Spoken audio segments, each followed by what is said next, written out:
अच्छा जनाब, place of articulation से पहले आपको मैं जरा दिखा दूं कि चूंकि बात इनकी होनी है ना, ये आपका हार्ड पैलेट है जिसको प्लेटिनम भी कहा जाता है, प्लेटल्स भी कहा जाता है, ये इस एरिया में है आपका हार्ड पैलेट। ठीक है, ये आपका सॉफ्ट है, ये नरम तालु जो यहाँ पर आप माउथ के ऊपर वाला रूफ है, ये आपके माउथ के। ये आपका यूवेलस है जो आपका यूवेलर भी कहलाता है, यूवेला भी कहलाता है, तालु लटकने वाला जो होता है, ये वो वाला हो गया। अब ये आपकी टंग की डायग्राम है। कल मैंने आपको टंग का क्वेश्चन करवाया था, राइट? मैंने आपको कहा था कि टंग का क्वेश्चन कर लें, डायग्राम मैं आपको दूंगी कल। ये डायग्राम है, ऐसे बनती है तो ऐसे बना ले, दांत नहीं दिखाने तो ना दिखाएं, ऐसे होंठों में से, जैसे कल मैंने एक तस्वीर बनाई थी ना ऐसे करके, लिप्स बनाए थे छोटे से। ये भी मेरा माउस चल नहीं रहा, तो ऐसे करके मैंने इधर से छोटा सा लिप्स बना दिया था, यानी मैंने दांत नहीं दिखाए थे। वो बच्चों की बुक में होती है ना तस्वीर, वो जो टच वाला होता है एक, तो टंग ऐसे करके भी आप बना सकते, क्योंकि हमने टंग ही दिखानी है ना। तो यहाँ पर भी आपकी रूट भी आ जाएगी, इसमें सारे ब्लेड्स भी आ जाएंगे और टिप्स भी आ जाएगी, और आपका फ्रंट भी आ जाएगा। ये टंग की डायग्राम आपने यहाँ से देखनी है। ये है आपकी वो डायग्राम जो आपने प्लेस ऑफ आर्टिकुलेशन में बनानी है। क्योंकि ये आपको मैंने सिंपल में भी दी है, याद है मैंने आपको पहले भी ये डायग्राम भेजी है, जो बिल्कुल ब्लैक एंड व्हाइट में थी, कलर में नहीं थी, अभी ये कलर में है।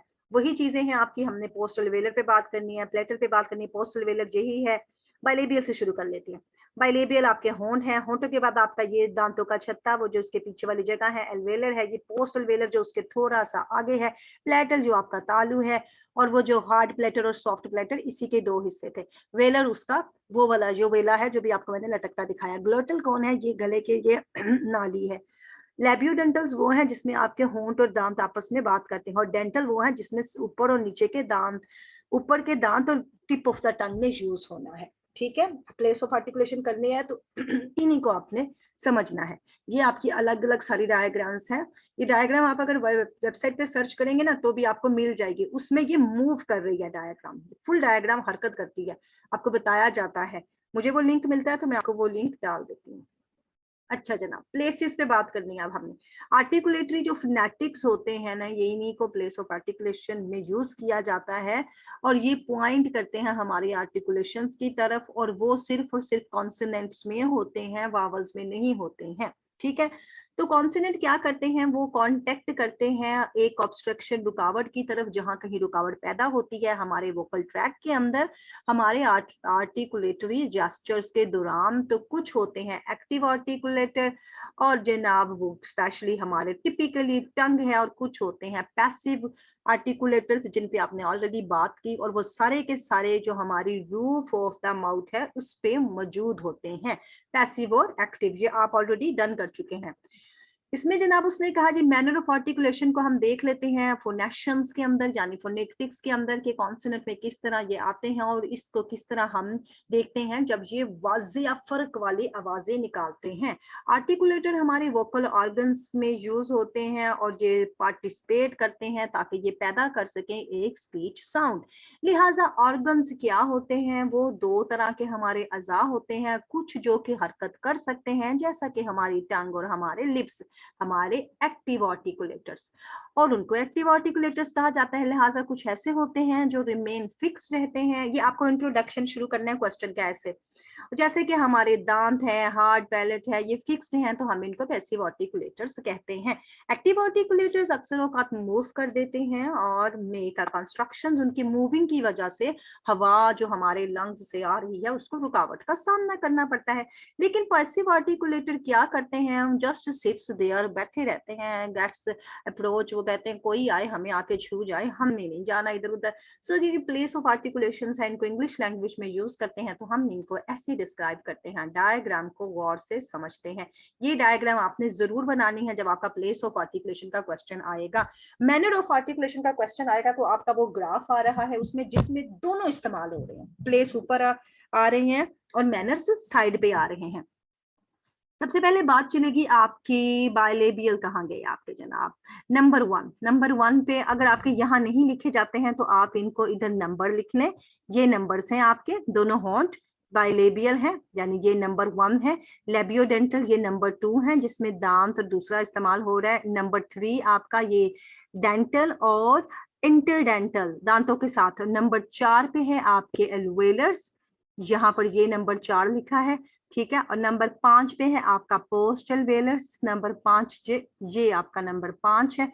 और नंबर 6 ये है जहां पर आपका प्लेटल तालु आ गया, नंबर 7 आपका वेलर आ गया, और नंबर 8 है यूवेला, और नंबर 9 है फ्रिंजियल्स।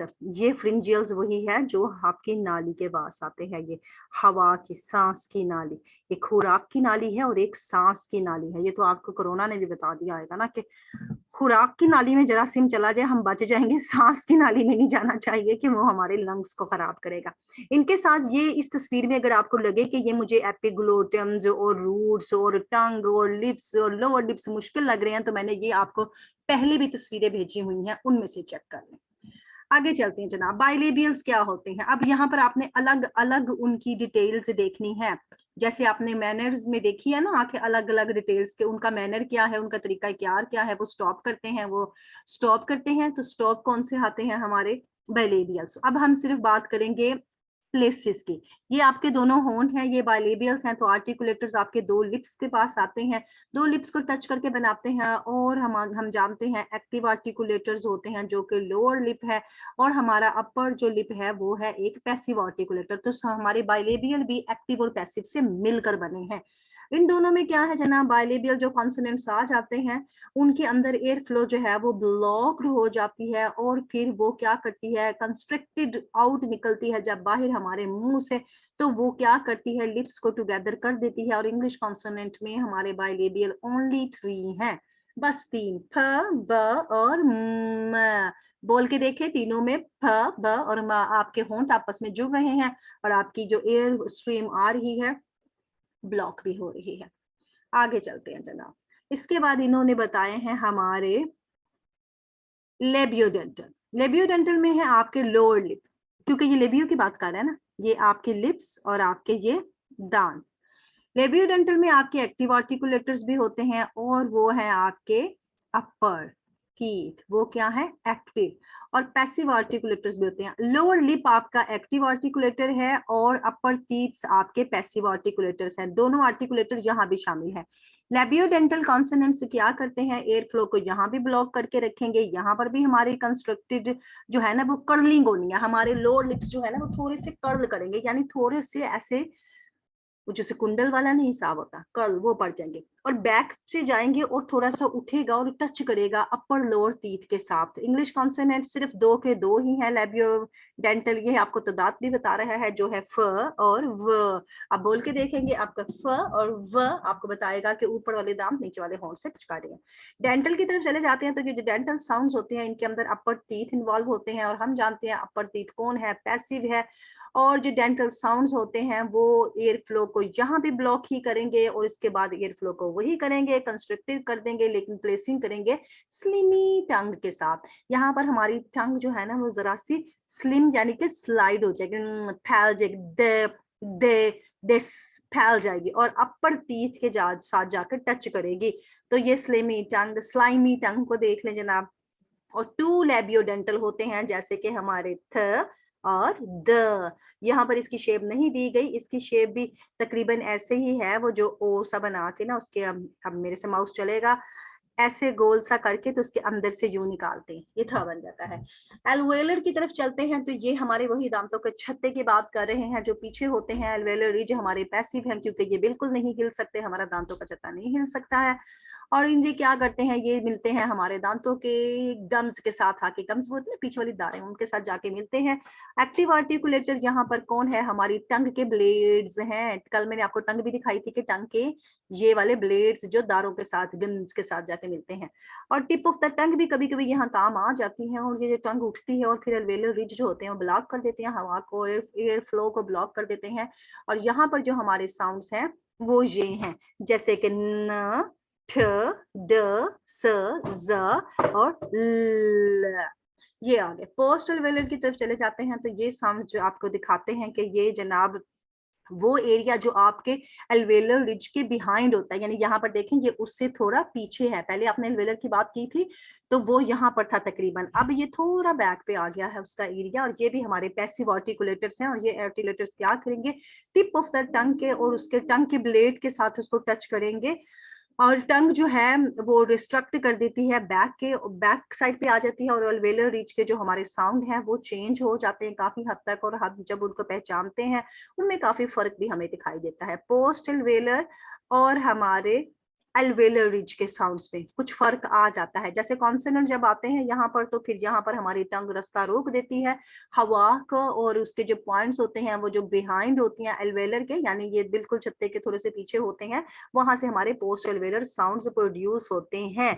जैसे कि हमारे श शीन का साउंड, ज जे का साउंड, च चे का साउंड, और ज जे का साउंड, ये आपके वो साउंड्स है। यहाँ पर साइंस नहीं है, साइंस आपको वो चार्ट में नजर आ जाएंगे। प्लेटल्स की तरफ चलते हैं, और हमारे अल्वेलर और ग्लोटल तीन साउंड्स हमारे रह गए। अगर रिकॉर्डिंग हो गई तो डन। प्लेटल की तरफ चलते हैं तो एक्टिव होती हैं जनाब ये हमारे, और ये टंग की बॉडी जो होती है वो उसके पास किरदार अदा करते हैं, और वो जो पैसिव वहां पर एक्टिव आर्टिकुलेटर हमारी टंग की बॉडी है, पैसिव आर्टिकुलेटर हमारे हार्ट पैलेट हैं जो कि मूव नहीं कर सकते हैं, हमारी रूफ ऑफ द माउथ के ऊपर ये पाए जाते हैं, और इनसे जो हमारे कॉन्सोनेंट साउंड प्रोड्यूस्ड होते हैं उस वक्त होते हैं जब हमारी टंग ऊपर को उठाई जाती है, रेज्ड हो जाती है, एंड द पॉइंट पर जाके वो क्या करती है, हवा का ब्लॉक कर देती है, और यहाँ पर आ जाता है य और ये या का साइन, यानी य और य, ये या का साउंड इसमें आ गया है।